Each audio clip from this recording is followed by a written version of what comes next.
जीवन में समस्याएं आना जाना स्वाभाविक है। हम में से हर कोई किसी ना किसी चुनौती से गुजरता है और कभी-कभी चुनौतियां हमें निराश कर देती हैं। लेकिन क्या हो अगर जीवन की समस्याओं को एक अलग दृष्टिकोण से देखा जाए।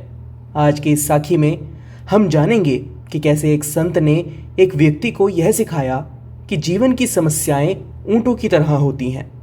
कुछ हल हो जाती हैं, कुछ अपने आप ठीक हो जाती हैं और कुछ के लिए हमें इंतज़ार करना पड़ता है। पुराने समय की बात है, एक व्यक्ति अपने जीवन की समस्याओं से बहुत ज़्यादा परेशान था। उसने गांव के एक प्रसिद्ध संत से मिलकर कहा कि गुरुजी, मैं बहुत ज़्यादा दुखी हूँ। मेरी ज़िंदगी में हमेशा समस्याएं आती रहती हैं। एक का समाधान करता हूँ तो दूसरी खड़ी हो जाती है। कृपया मुझे एक ऐसा उपाय बताएं जिससे मेरी सारी बाधाएं खत्म हो जाएं और मेरा मन शांत हो जाए। संत जी ने कहा कि मैं तुम्हारी समस्या का समाधान कल बताऊंगा, लेकिन तुम्हें मेरा एक छोटा सा काम करना होगा।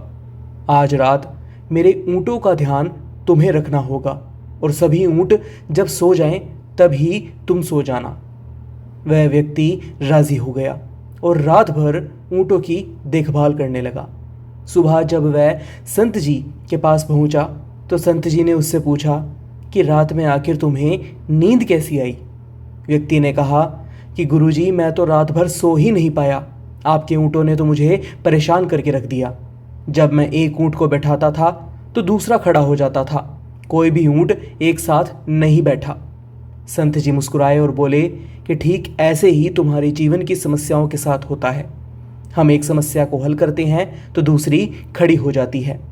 व्यक्ति ने पूछा, तो हमें आखिर क्या करना चाहिए।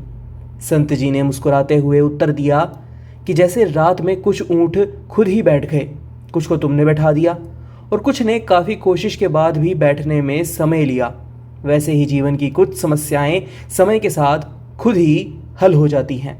कुछ समस्याएं हम हल कर लेते हैं और कुछ के लिए हमें धैर्य रखना पड़ता है। इन परेशानियों के बीच हमें जीवन का आनंद लेना चाहिए। इस साखी से हमें यह सीखने को मिलता है कि जीवन में समस्याओं का आना जाना लगा रहता है। हर समस्या को हल करने की जल्दबाजी ना करें।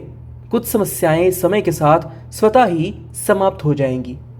जब तक वे हल हों तब तक जीवन को जीने का आनंद लीजिए। आज की यह साखी आपको कैसी लगी, अपनी राय हमें कमेंट बॉक्स में ज़रूर बताइएगा। फिलहाल के लिए बस इतना ही। एक बार फिर से लौटेंगे एक नई साखी के साथ। तब तक के लिए राधा स्वामी जी।